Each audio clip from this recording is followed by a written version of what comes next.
4 सबसे बड़े मूर्ख। अकबर बीरबल की अक्लमंदी की परीक्षा लेने के उद्देश्य से उसे विचित्र कार्य सौंपा करते थे। ऐसा कर उन्हें अति आनंद की प्राप्ति की होती है। एक दिन दरबार में राजकीय कार्यवाही के मध्य अचानक अकबर बीरबल से बोले, बीरबल, इस राज्य के 4 सबसे बड़े मूर्खों को हमारे सामने हाजिर करो। हम तुम्हें 1 महीने का समय देते हैं, तुरंत इस काम में लग जाओ। अकबर का आदेश सुन बीरबल आश्चर्यचकित हुआ, किंतु वह था तो अकबर का मुलाजिम ही, उनका हर हुक्म बजाना उसका फर्ज था। वह तुरंत 4 मूर्खों की तलाश में निकल पड़ा।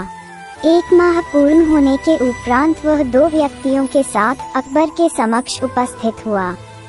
अकबर की दृष्टि जब 2 व्यक्तियों पर पड़ी तो वे बिफर गए। बीरबल, ये क्या तुम 2 ही मूर्खों को लेकर आए हो? हमने 1 महीने का वक्त तुम्हें 4 मूर्ख लाने के लिए दिया था।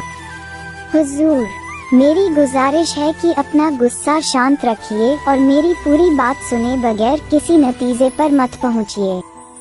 बीरबल अकबर का गुस्सा शांत करते हुए बोला। बीरबल की बात सुन अकबर का गुस्सा कुछ ठंडा हुआ। जहां पनाह, ये रहा पहला मूर्ख। इसकी मूर्खता का वर्णन सुनेंगे तो आप भी सोचेंगे कि ऐसे लोग भी होते हैं इस दुनिया में।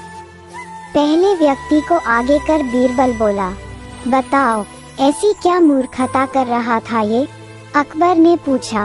हुजूर, मैंने इस व्यक्ति को बैलगाड़ी पर बैठकर कहीं जाते हुए देखा। बैलगाड़ी चालक के अतिरिक्त बैलगाड़ी पर बैठा ये अकेला व्यक्ति ही था। तिस पर भी इसने अपनी गठरी सिर पर लाद रखी थी।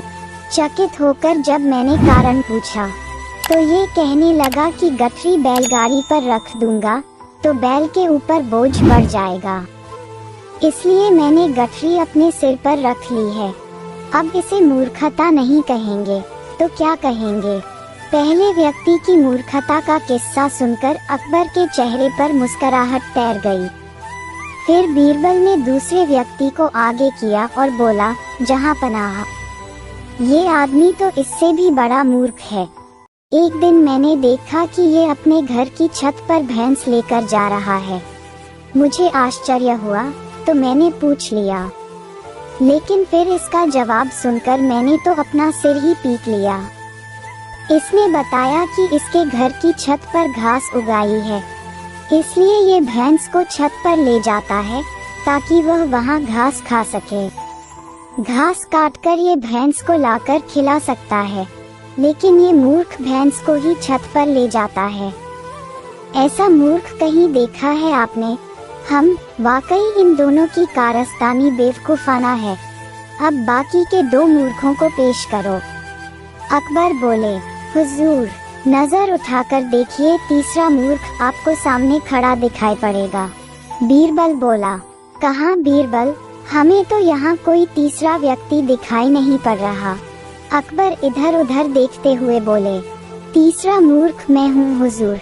बीरबल सिर झुकाकर बोला, अब देखिए, मुझे पर कितने महत्वपूर्ण कार्यों की जिम्मेदारी है, लेकिन सब कुछ एक तरफ हटाकर मैं 1 महीने से मूर्खों को खोज रहा हूँ। ये मूर्खता नहीं तो और क्या है? बीरबल की बात सुनकर अकबर सोच में पड़ गए। फिर बोले, और चौथा मूर्ख कहाँ है बीरबल? गुस्ताखी माफ हुजूर, पर चौथे मूर्ख आप हैं। आप हिंदुस्तान के शहंशाह हैं। इतने बड़े साम्राज्य का भार आपके कंधों पर है। प्रजा के हित के जाने कितने कार्य आपको करवाने हैं, लेकिन उन सबको दरकिनार कर आप 1 महीने से मुझसे 4 मूर्खों की तलाश करवा रहे हैं। तो चौथे मूर्ख आप हुए ना? कहते हुए बीरबल ने अपने कान पकड़ लिए। बीरबल का जवाब सुनकर अकबर को अपनी गलती का एहसास हो गया कि बेफिजूल में उन्होंने अपना और बीरबल का काफी वक्त बर्बाद कर लिया है। तो दोस्तों, वीडियो अच्छी लगी है तो लाइक करें और सब्सक्राइब करें हमारे चैनल नेशनल टीवी नंबर 1 को। धन्यवाद।